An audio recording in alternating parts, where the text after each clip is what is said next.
Capítulo 1, parte 5. A dócil se revolta. As brigas começaram quando ela, de repente, inventou de soltar o dinheiro como bem entendia, avaliar os objetos acima do seu valor, e uma ou duas vezes até se dignou a entrar numa discussão comigo sobre esse tema. Eu não concordei. Mas aí apareceu essa viúva de capitão.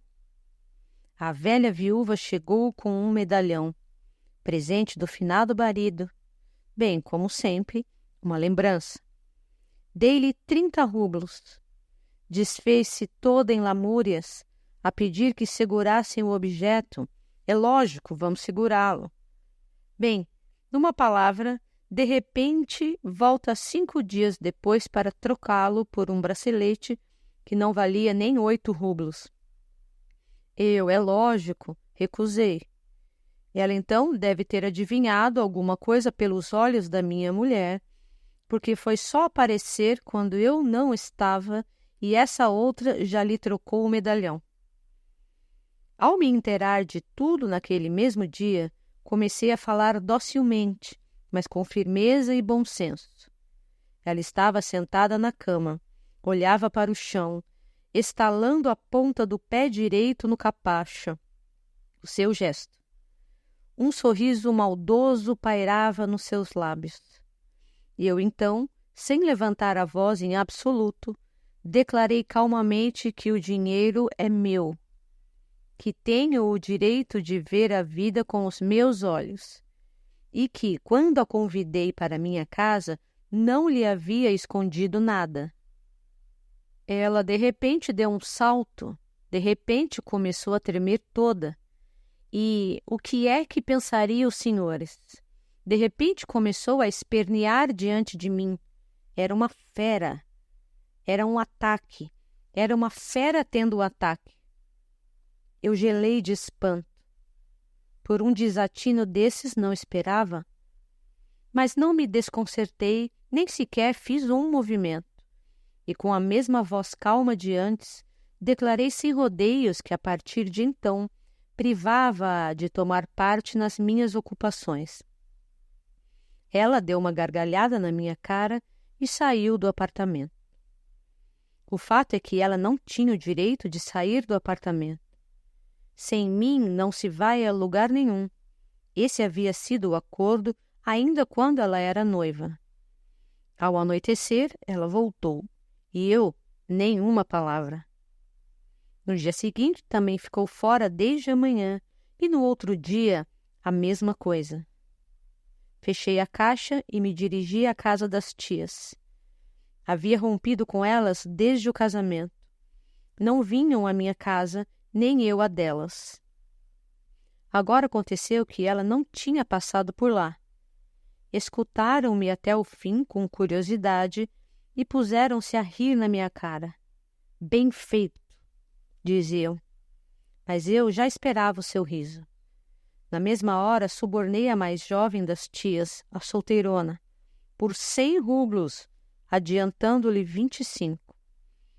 2 dias depois, ela vem à minha casa. Nisso aí, diz, está metido um oficial, Yefimovitch, um tenente, que foi seu antigo colega de regimento. Fiquei bastante perplexo. Esse Yefimovitch foi o que mais me causou mal no regimento, e, no entanto, 1 mês antes, sendo o descarado que é, entrou uma vez ou outra na caixa a pretexto de penhorar alguma coisa, e lembro, começou a rir com a minha mulher.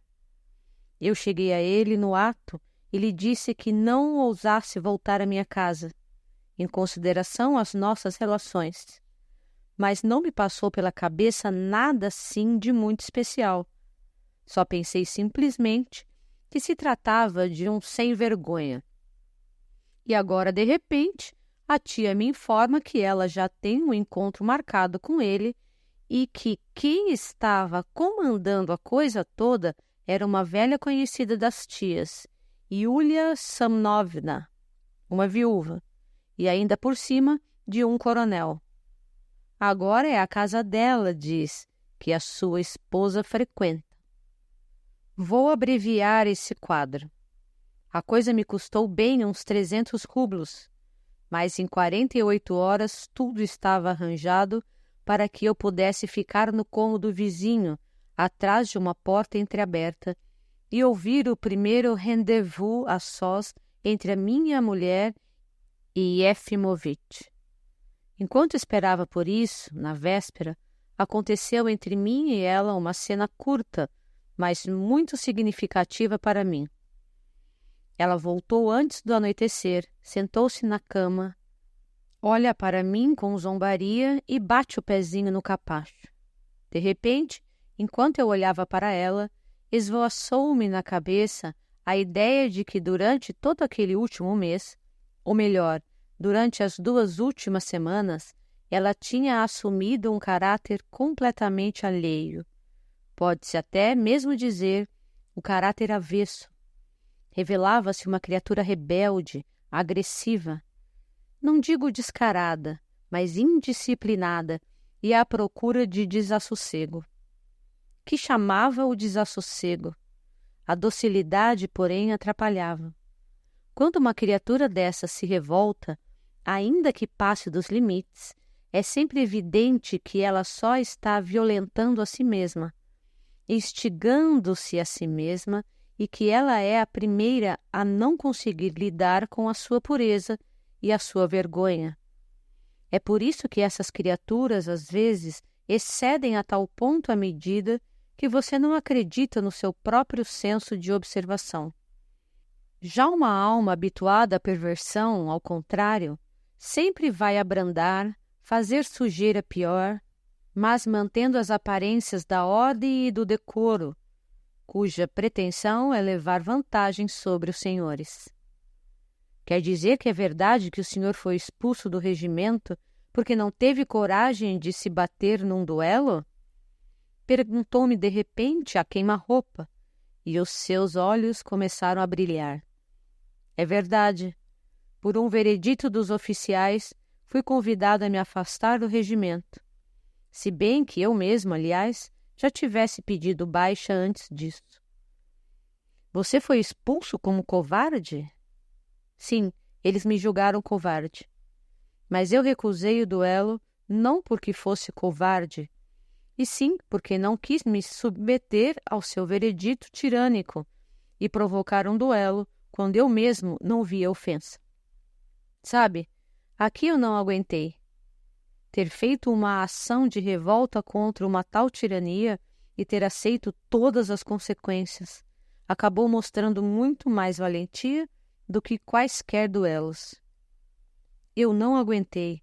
Com essa frase era como se eu tivesse desatado a me justificar. E era apenas disso que ela precisava, dessa minha nova humilhação. Começou a rir maldosamente. E é verdade que depois disso o senhor ficou 3 anos mendigando tostões como um vagabundo pelas ruas de Petersburgo e passando a noite debaixo das mesas de bilhar? Eu cheguei a passar a noite na Sienaia, na casa de Viazensky. Sim, é verdade. Mais tarde, depois do regimento, houve na minha vida muita vergonha e muita degradação. Mas não degradação moral, porque mesmo naquele tempo eu era o primeiro a detestar os meus atos. Era apenas a degradação da minha vontade e da minha inteligência, e foi provocada apenas pelo desespero da minha situação. Mas isso passou. Ah, agora o senhor é alguém, um financista. Ou seja, isso era uma alusão à caixa de penhores. Mas dessa vez eu consegui me conter. Eu via que ela tinha sede de explicações que me humilhassem, e não as dei. Muito a propósito, um cliente tocou a campainha e saí à sala para atendê-lo. Mais tarde, já depois de 1 hora, quando ela de repente se vestiu para sair, parou diante de mim e disse: "O senhor, porém, não me falou nada sobre isso antes do casamento." Eu não respondi e ela saiu. Assim, no dia seguinte, eu me achava naquele quarto atrás da porta, e escutava de que modo se decidia o meu destino, sendo que no bolso trazia um revólver. Ela estava toda arrumada, sentada à mesa, e Efimovic requebrava-se à sua frente. Dito e feito. Aconteceu aquilo. Falo pela minha honra. Aconteceu ponto por ponto aquilo que eu vinha pressentindo e pressupondo, embora sem ter consciência de que pressentia e pressuponha isso. Não sei se estou fazendo entender. Eis o que aconteceu. Fiquei escutando durante 1 hora inteira, e durante 1 hora inteira presenciei o duelo entre a mais nobre e elevada das mulheres e uma besta mundana, pervertida e embotada, com uma alma de réptil. E onde, pensava eu, embasbacado, onde é que essa ingênua, essa dócil, essa monossilábica aprendera tudo isso? Nem o mais espirituoso autor de comédias da alta sociedade seria capaz de criar essa cena de zombaria, de riso tão ingênuo e de santo desprezo da virtude pelo vício. E quanto brilho havia nas suas palavras e nas suas pequenas palavrinhas, que agudeza nas respostas rápidas, que verdade na sua reprovação. E, ao mesmo tempo, uma candura quase virginal. Ela lhe ria na cara das suas declarações de amor, dos seus gestos, das suas propostas. Ele chegou resolvido a ir direto ao ponto, e não esperando resistência, de repente caiu das nuvens. No começo eu poderia pensar que se tratava de puro coquetismo da parte dela. Coquetismo de uma criatura perversa, mas espirituosa, que quer subir o seu preço.